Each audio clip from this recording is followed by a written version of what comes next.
Hello, my dark darlings. I'm Markeia, and this is the Something Scary podcast. To our veteran listeners and those sheltering in the dark with us for the first time, welcome. At any time, we could think that we know exactly what's going on. What we see, what we hear, what we taste is the truth, is a fact.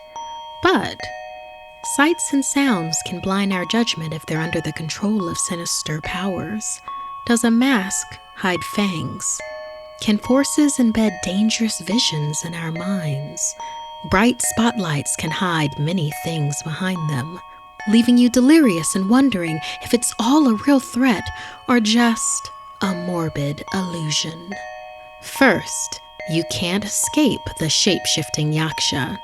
Next, an immersive audio journey into our third eye to trick our minds. And finally, we hear the true story behind Bright Like Knives with the writer, Ivan Salazar. I receive hundreds of creepy story submissions every single week. As always, the first story you hear is one that we've chosen to animate and post over at youtube.com/snarled.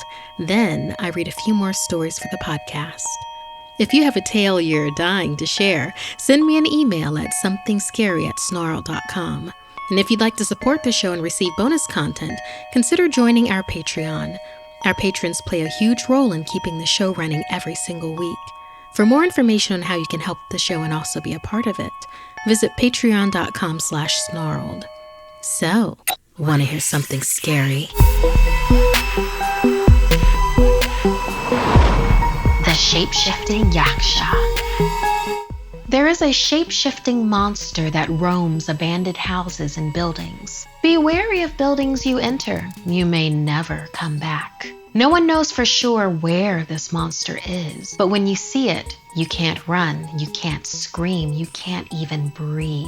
It paralyzes you. It is called the Yaksha. Ronan was bummed to be spending summer with his mom, Mindy, and her new boyfriend, Dev. It was Dev's suggestion that they stay at his family's beach resort in Goa, India. He boasted that it was better than any overhyped tourist destination. A palace by the sea for free was all he had to say to get Ronan's mom to agree to the trip. Much to Ronan's dismay, Dev picked him up from the airport alone. "Your mom's on a tour of the city," Dev explained. Ronan sighed. His mom had only been dating Dev for a few weeks, and now he was stuck spending quality bonding time with a guy he barely knew. His mom, Mindy, was head over heels for Dev, and while Ronan was still trying to adjust, he didn't blame her. His dad was currently on his honeymoon with his new wife in Hawaii. But as soon as they stepped foot on the resort, Ronan wished he had somehow tagged along to Hawaii with his dad. The hotel didn't live up to the hype that was originally promised. It was run down, bare, and a bit plain. As Dev smiled and motioned toward the building, a snake tattoo on his arm caught Ronan's eye. As he stared at it, weirdly enough, it almost looked like it was staring back. Like the snake eyes seemed to follow him. Ronan rubbed his eyes and shrugged it off as jet lag. His flight out of New Jersey had been long and full of bad plane food. Once inside, Ronan also noticed the place seemed unsettlingly empty. Seeing the look of confusion on Ronan's face, Dev explained that the hotel was undergoing renovations, and it was technically closed to the public. Mindy and Ronan were accompanying him while he took care of the place during its off-season. Ronan rolled his eyes. "Hey, at least no one will hog the Wi-Fi," Dev offered. Before he could complain that the signal wasn't that great, Dev welcomed him with a tray of fresh seafood. It was as if it suddenly appeared. Ronan loved seafood, so he dug in, putting aside his grievances that he was stuck on Dev's work trip for the foreseeable future. "We're staying in the Royal Suite, room 1367. Don't get lost. I'm going to go check the grounds," Dev said, leaving Ronan a key. Sitting alone, Ronan felt as if someone was watching him. He heard some crying off in the distance toward the halls. Apprehensive, Ronan followed the noise he was certain sounded like a little girl. "Beware the Yaksha," he heard a voice as he made his way through the hall. "He took my mommy. He'll take yours too." He saw a little girl run into the double doors ahead, followed by a loud splash. When he got closer, the doors swung open, and he saw a small body floating in the motel swimming pool. It was covered in snake bites. He blinked, and the girl was gone. Spooked and wondering what a Yaksha was, Ronan tried to look it up on his phone, but only half the page loaded. The Yaksha, a spirit that devours travelers in abandoned places. Horrified, Ronan tried to call his mom, but there wasn't a signal. Was Dev a Yaksha? It was getting late, so maybe she was already in the room. If he could get to her, he could urge her to leave. He had a feeling that Dev wasn't to be trusted. He put the key into the door and barged into the room. "Mom, we have to go. I think Dev isn't..." A sharp hiss hit his ears, and there he saw Dev. His snake tattoo glowed green, and Ronan found himself completely unable to move. As he stood dumbfounded and paralyzed, his eyes adjusted to witness Dev for what he truly was. Before him towered a menacing serpentine figure with massive fangs. Dev was the Yaksha. Helplessly locked in the snake's green gaze, Ronan saw everything as he was slowly devoured whole. And then, darkness. Dev's phone rang as he bagged up the last of Ronan's belongings for disposal. He picked up the call from Ronan's mom as she asked him how Ronan was doing. Holding back a large burp, Dev replied, "I'm sorry, love. Ronan decided on Hawaii after all and switched flights. But look on the bright side.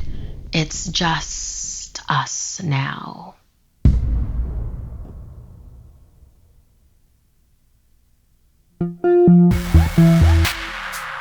Let's take a journey into the mind's eye. In this story, submitted by Ionith, we're invited to experience an audio psychological thriller. It always begins the same way. A slow-moving sensation crawling up my spine as I prepare for sleep. A sense of the shadows lengthening as they creep up along the walls. Tonight will bring the dream, I am certain. Exhaustion threatens to drag me away. I resist and try to stay awake. The pitter-patter of the rain on the windows seems sinister as I brew a cup of strong coffee. The full moon is high, and I shiver at what it reminds me of. I light the fireplace and read of adventure and war. I read, hour after hour, sitting in the most uncomfortable chair I own. Still, the moon is in the sky. It seems bigger now than it was. Closer. I turn a page. Lightning flashes past the window, and I close my eyes in surprise. I don't even hear the thunder before I am dragged to sleep. I open my eyes. I find myself in a small room. No, not just a room, I realize. The wood-paneled floor sways from side to side. The sound of rain has been joined by the rhythmic clattering of wheels on tracks. A passenger train car, then. The colors here are bright and exaggerated despite the dim light. The red of the carpet beneath my feet almost hurts my eyes to look at. I try to look out past a window framed by flickering gas lamps. I see nothing but the reflection of my own face. I turn away from it quickly. Something about my face was wrong. Twisted. A sliding door blocks my way out of the small space. I unlatch it and step into the dark hallway outside. I emerge from the farthest room on the right. The dark here is far from natural. Gas lamps lay lit on the walls but do little to illuminate the narrow space I find myself in.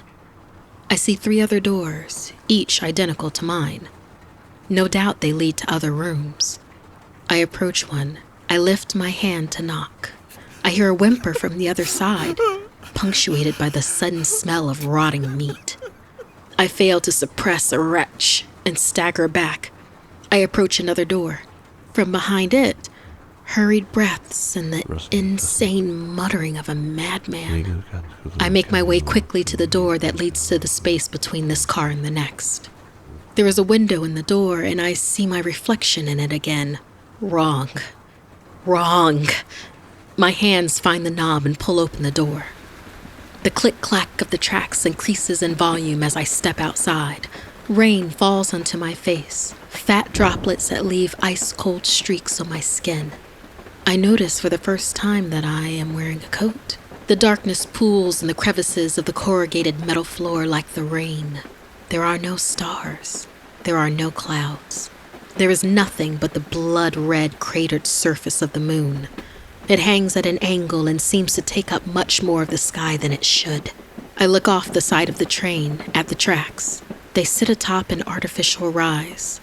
The light from the moon glints off the metal of the tracks and casts the gravel they rest on a pale shade of red. I look farther out. Something laps against the grass that surrounds the rise. A thick, viscous liquid. The stuff has a sheen like oil, rainbows of impossible colors playing along its pitch-black surface. It moves in ways I struggle to understand. It twists in on itself, parting and coming together like the vital fluid of a living nightmare. My head begins to hurt as I watch, and something warm trickles down onto my upper lip. I reach up. My nose is bleeding. I wipe the blood away and watch as the black liquid licks at a flower, smothering it. When it recedes, the flower and everything around it is gone, consumed. I look away, disturbed. A steel ladder to the roof of the train is bolted to the wall just to the left of the door into the next car. I am filled with an overwhelming urge to climb it. I fight against the urge, thrashing silently against my own body, but still I reach toward it. My hands grasp the metal bars. My arms drag me upward. My feet slip for a moment before finding purchase. I can feel my heart thumping in my chest. Finally, my fingers grasp at the slick roof and pull me up. The rushing wind bites through my soaked clothes and pulls my coat into the air behind me. The rain spatters on my face, and I raise an arm to block it. I see the moon more clearly here. It looks different, like the eye of some gigantic creature leaning down to watch the train. In the distance, there is a river. It cuts across the landscape like a festering wound. There is no water in the river. It is the source of the black liquid. A single bridge of stone and ironwork crosses the river, and the tracks pass over it. Past the bridge, there is nothing, an empty abyss. I look back up at the moon. As I stare up at the eye, I feel its presence. Something impossible. The eye focuses on me, and I freeze in a way that has nothing to do with the icy rain and wind. I can feel an all-consuming anger building into rage. The black liquid below circles into obscene whirlpools. My teeth chatter. A roar fills the air. But to call it a roar would be an inadequate description. It is more like a quake in the very fabric of reality. A maddening vibration runs through me, twisting my mind and body inside out. A scream tears itself from my throat, and my heart nearly bursts from my chest. Or these things should happen. They don't. I stand perfectly still as the terror runs through me. The roar subsides, and I climb down the ladder. Calmly, my body opens the door to the next car and steps through. The door closes behind me with a soft click that feels much louder than it is. Another passenger car, the same blood-red carpet, the same gas lamps, the same 4 doors. I look back through the window to the space between cars and I see nothing but darkness. The car I left is gone. Swallowed by shadow, I can only go forward. I take slow, careful steps. Moans of suffering and occasional bouts of hysterical laughter filter through the doors. The sounds all seem more muffled than I expect, different from the other passenger car I woke up in. The doors to my right and left have small windows in them. Curiosity suppresses my caution and I look through one. On the other side is a man, crouching down near the far wall. His back is to me, and I can see him move his arm wildly. Then, in a flash of lightning, I see the symbols. Arcane designs of indiscernible origin decorate the walls and ceiling. They are scratched into the wood and tinged a rust red. The symbols seem to swim in my vision and feel like the visual equivalent of someone dragging nails across a chalkboard. In the faint light from the gas lamps within his room, I see that the man's finger worn to the bone is his writing implement. I stare, enwrapped. Despite my silence, the man turns abruptly to face me. His eyes are wild, and the rictus grin on his face breaks into a cacophony of hideous laughter. I start and crash into the opposite door. The window in it shatters, and a piece of glass cuts across the back of my hand. I barely notice. The other sounds in the car cease. For a moment, there is silence broken only by the clattering of the tracks and the drumming of the rain. Then I begin to hear the sound of rattling chains coming from the space the previous car once occupied. I make a dash for the door to the next divider between cars and pull it open. I'm assailed by the rain. I close the door behind me. Here, too, there is a ladder just to the left. Once again, I feel the overpowering urge to climb it to the roof. No, I do not wish to. I do not wish to see the eye. I do not want the eye to see me. My hands find the bars and my body begins to pull me upwards. Ahead lies the bridge. Closer now. Much closer. The black liquid is lapping against the tracks. It advanced in the time I spent in the car. It consumes the metal hungrily, removing entire chunks from existence. Somehow, the train stays its course instead of toppling into the deep. I look up, hoping against hope to find the sky empty. It is not. The blood-red eye stares down. It roars. My mouth drops open as my mind is ripped apart and put back together. When the roar ends, I stand on the roof of the train car, battered by the rain. I descend the ladder and open the door to the next car. A dining car. The smell of rot is strong here, and I cover my mouth and nose with my sleeve. There are 4 tables set, each with 4 places. Platters sit at the center of each table, some indescribable thing in each. Around the platters lie plates, silverware, and cloth napkins. Each of the implements is stained with the evidence of a meal. I pick my way forward as quickly as I dare. I do not wish to remain in this place. Whatever made a meal here must have been as monstrous as what they ate. Another door lies ahead. On the opposite side, the space between 2 train cars. I know I will find a ladder there. I know I will be compelled to climb it. I despair as I open the door. I despair as my feet carry me into the rain. I despair as I climb the ladder. I know I must look at the eye, but I fight to delay it as much as I can. My eyes wander along the landscape. The black fluid is even higher now, biting into the wheels of the train. The bridge is just ahead, the only thing untouched by the devouring darkness, or... No, there is something else the liquid cannot eat away. Glinting in the damnable light of the red moon, I see chains. Each link the size of a small building. 4 anchors plunge into the river of shadow. From each comes 4 chains. They arc up, and I follow them to a shape, barely discernible. It looms above. It is a malformed impossibility, and my vision begins to swim as I see the eye. It strains against the chains that bind it. They creak, threatening to snap. They relax, and the creature roars this boundless fury. As I feel my body being torn apart by the roar, I wake up in my chair. The fire has died to ashes, and sunlight streams through the window. I shiver, and my book falls off my lap. As I reach down to pick it up, I notice the fresh cut on the back of my hand.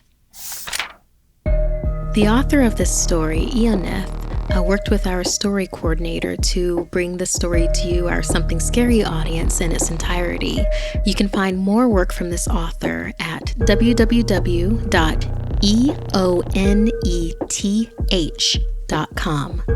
We're constantly trying different things here at Something Scary. Would you be interested in a more moody and ASMR style type of horror? Let us know that and any SMR horror authors that you'd be interested in us working with. You can email us at somethingscary@snarled.com.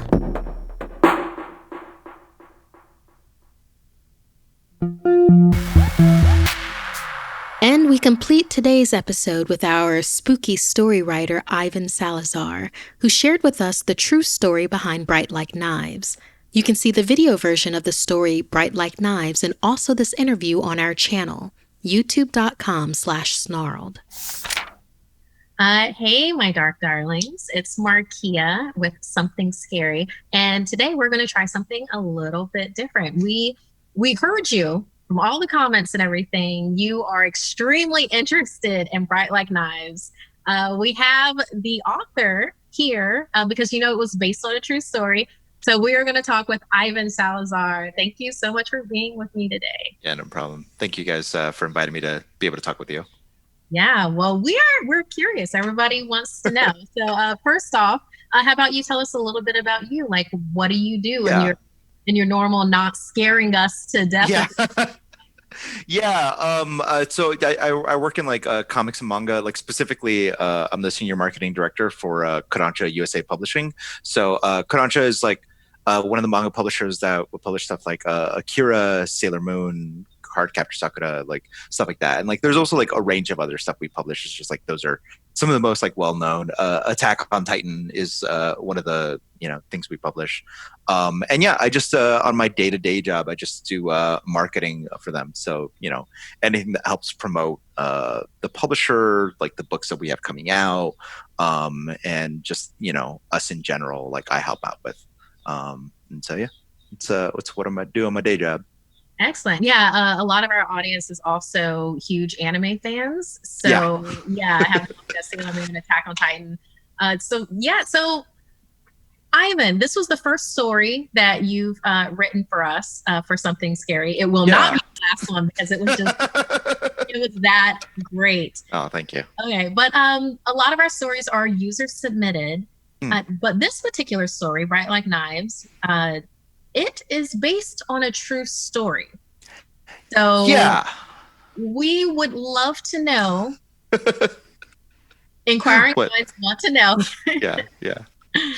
What's it called? Yeah, like I don't know. Like I hope this doesn't like break any of the mysticism or like the mystery of it. Like first of all, I'm not actually in jail or did not go to jail for the murder of my friend Denny. A lot of the framework of it was pretty much the same. Like, so what it was is like, I really did go with my friend Dennis, who I changed to Denny,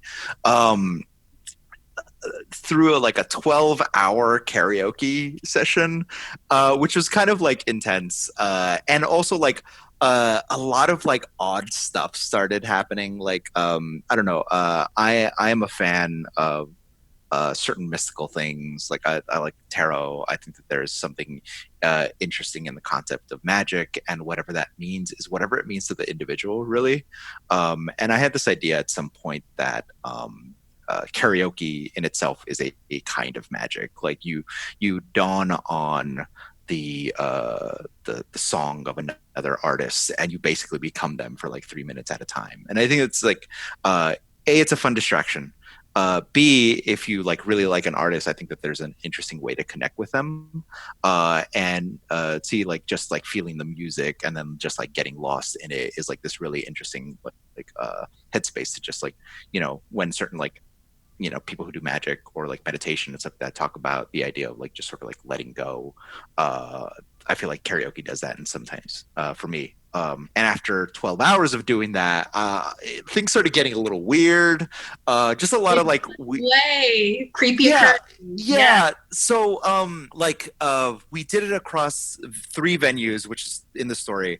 And the first venue ended up like working great. Like everything went off without a hitch. There's no confusion amongst who was going to singing. Perfect time. The second time, if you've ever seen the Looney Tunes episode where these little like gremlins are breaking apart a ship, like an airplane that Bugs is trying to fly, it felt like those aerial gremlins were like manning the karaoke machine. So you would often get like wrong people going up, misnamed people, or songs just like messing up in the middle of it. And I was like, okay, these are fun curveballs that the universe is throwing at us, but we'll figure it out. There was one point where I had put in a Beatles song, and I guess somebody named Ivy was my name's Ivan.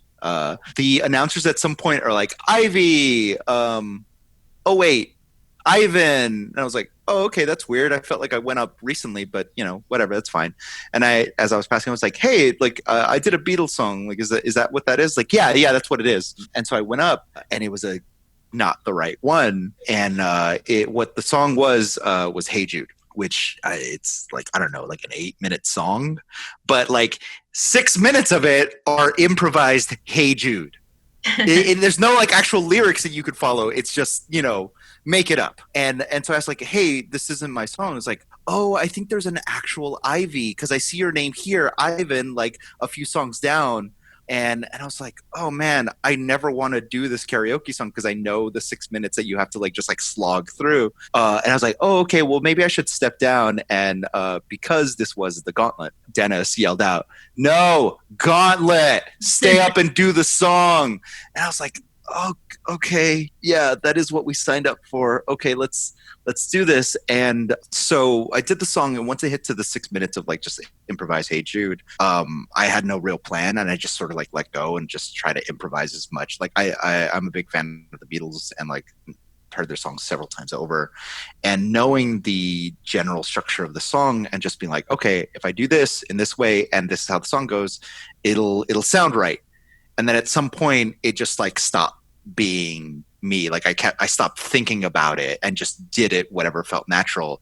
And there are times like that I always talk about, the idea of touching the infinite.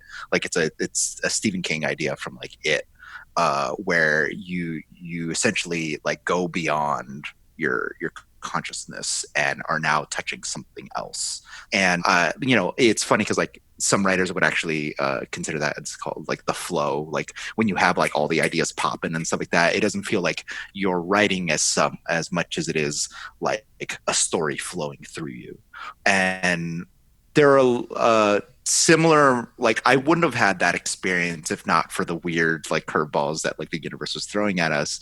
And then what it sounds like to me then is you and Dennis, yeah.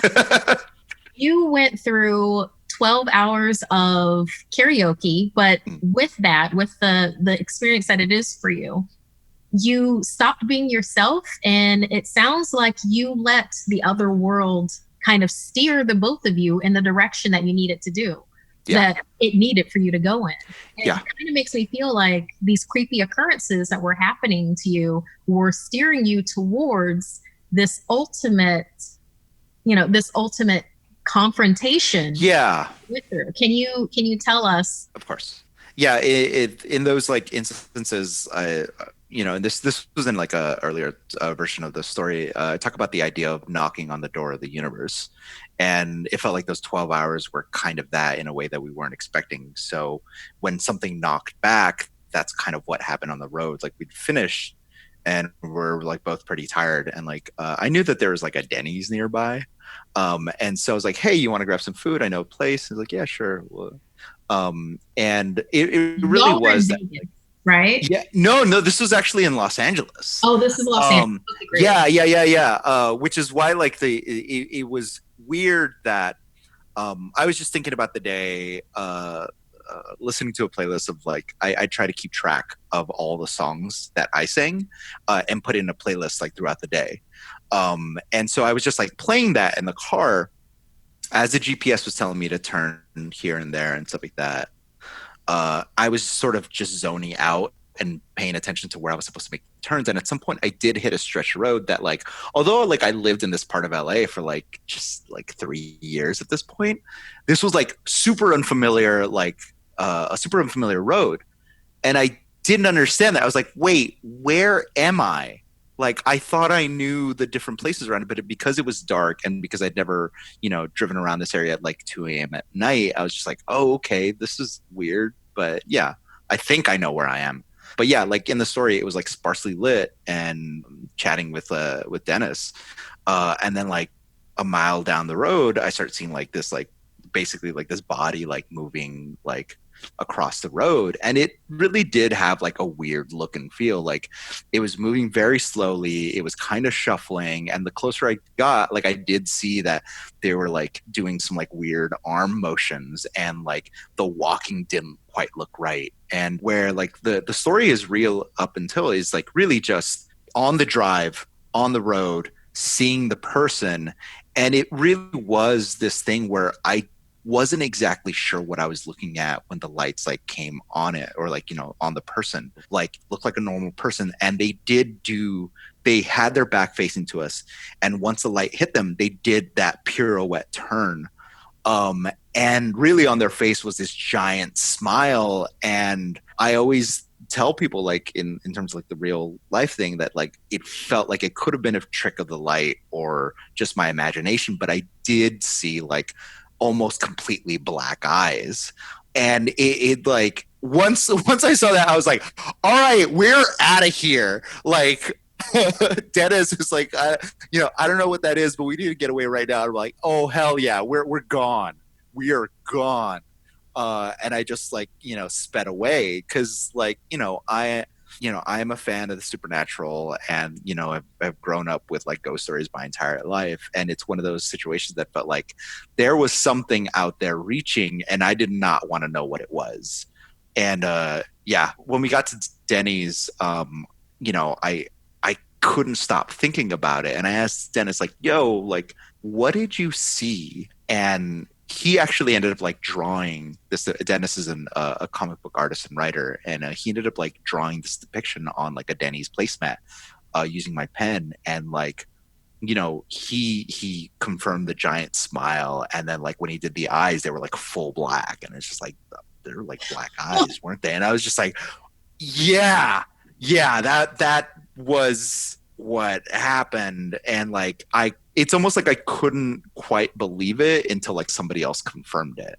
But yeah, every now and then, like, in one of the original versions of the story, like I mentioned that like every now and then I like look behind in the rearview mirror to see if like I happen to catch, that thing again. But what was kind of wild is that while I was writing the first draft of the story, I ended up like going to like some place to like write. I don't know. Sometimes writing in public feels pretentious, I'm sure I'm hearing on the internet, but like I don't know, it's a nice way to tune out the world, have a change of scenery than being locked up in your home. But I was writing a draft, and then it was in this place called The Block in downtown LA that has this parking structure which is pretty ridiculous. It's this giant spiral that is meant for cars.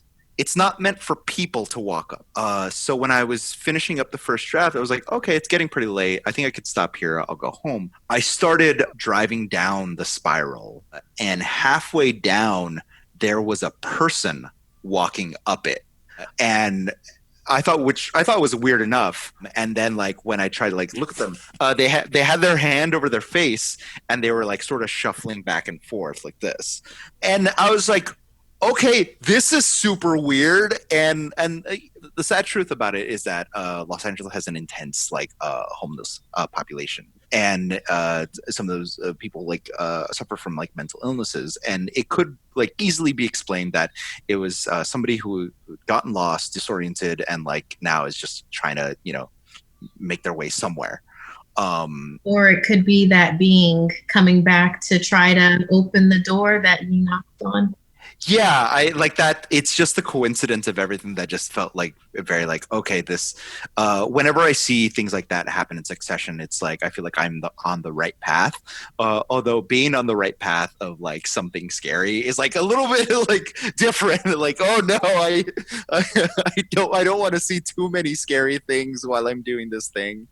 um yeah, so that was the whole thing. And I still think that it was a pretty creepy experience. And like, I've never seen a ghost. I've had some experiences, but like this is probably one of the realest things that was just like, oh no. Like, one of the things that I talked about in an earlier version was the idea that like, once you see it, it sees you. Like whatever the universe is, whatever the is across the veil, like you become on the the radar of this thing. It's like, oh, now we can interact with you in different ways. I hope you're ready for that.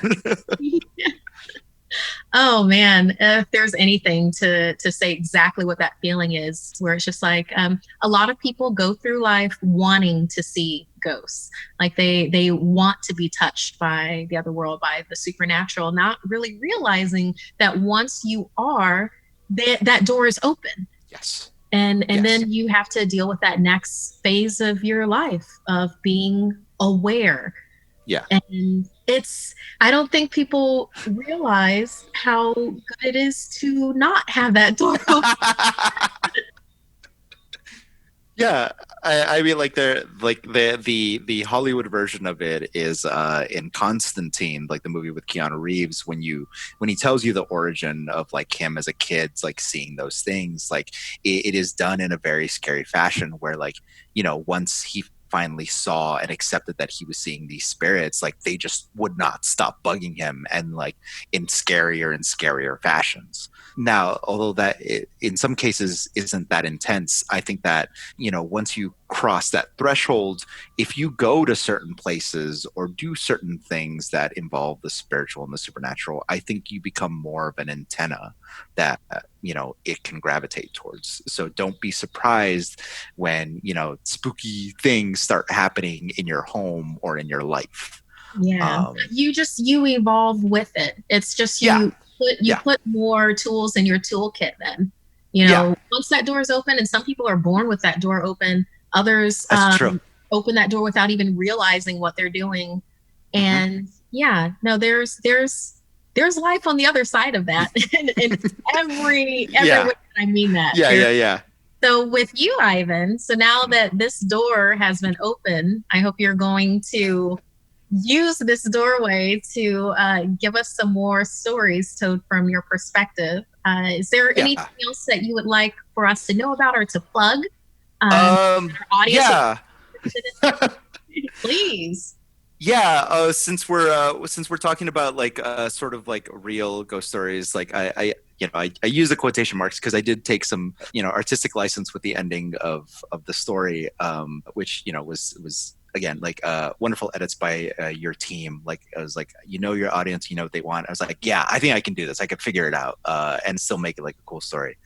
So in the vein of real ghost stories, there's a manga that we actually publish with Kodansha. It's called PTSD Radio. That if you're a fan of Stephen King's It or Junji Ito's Uzumaki, like it is this kind of like short burst horror story anthology where all these stories feel like intertwined into like a greater horror, but you don't quite know what it is. You're just sort of like going through all these like creepy tales that feel like they're loosely related. And I think in general, it's like a pretty good horror manga. There's 6 volumes out, but what's neat is that at volumes 5 and 6, the author takes the last like few chapters to talk about this like real life ghost story that happened to him, and how his health was actually affected because he tried to recount a scary encounter that happened to him in one of his like studios that he rented for him and his assistants. That he had found what he thought was like a broken piece of a temple. Like it was sort of like bundled up in like wax paper and twine and stuff, and he had kind of disturbed it. It was like in an empty room in the studio that he had rented, and that a bunch of weird stuff started happening to him, like always hearing like noises, weird smells. At some point in one of the other unoccupied studio spaces, there were these panels missing, like on the floor. Like imagine if there were like square tiles, like there would be like these squares missing, and that like this was on the bottom floor, so you could see in, but you couldn't really see. It was just like black. And that one of his assistants is like, oh, you know, I heard you found something spooky in like one of the empty rooms downstairs. Maybe I'm going to check it out before I leave. And they're like, that's not a good idea. It's like, it'll be fine. And that the manga artist got a call the next day from the assistant saying, I can't go back to that space. I'm sorry. I'm going to have to look for another job. Yeah.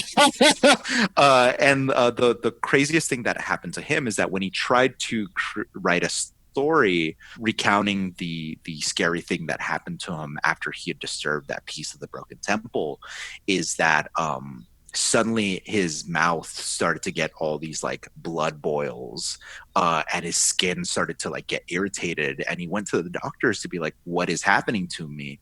And after taking some blood tests, they were basically saying that like your white blood cells are essentially killing your red blood cells, and we can't figure out why. So, you know, he started like going back to like, you know, what is happening? What's the thing? And he's like, wait, I just did a story that had these little monsters that were like coming out of this person's mouth. I think that's related. And then he realized that anytime that he tried to talk about that story and that happenstance, that weird things would happen. Like some people would have no real recollection of it. Like it happened to them, like they were there, and like they, as hard as they tried, they couldn't remember it. Or once they did remember it, like they just started feeling bad. And so he thought, oh, maybe I'm not supposed to tell what happened.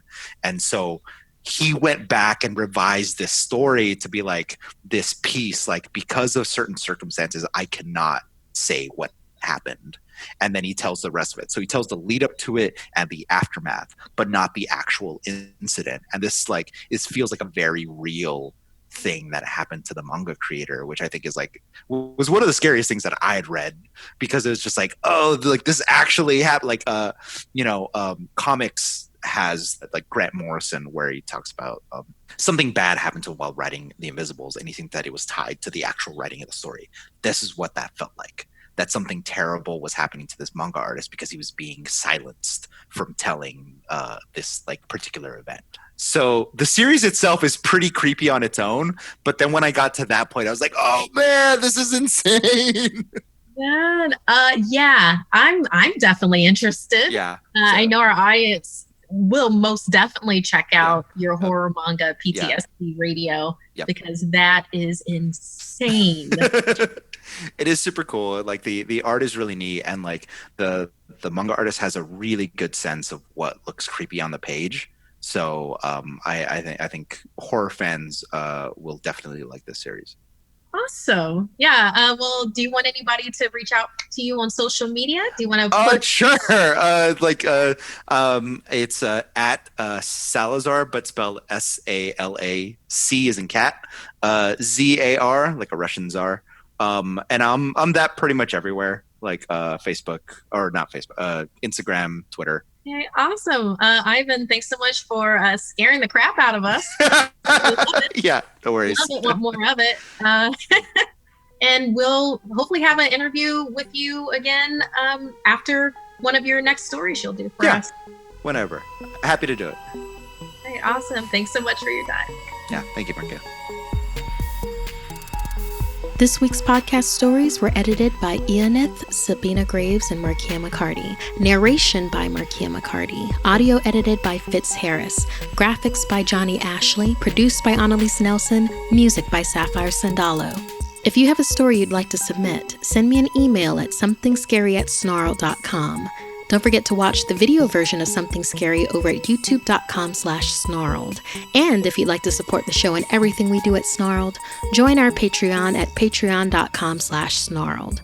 Until next time, my dark darlings, sweet dreams.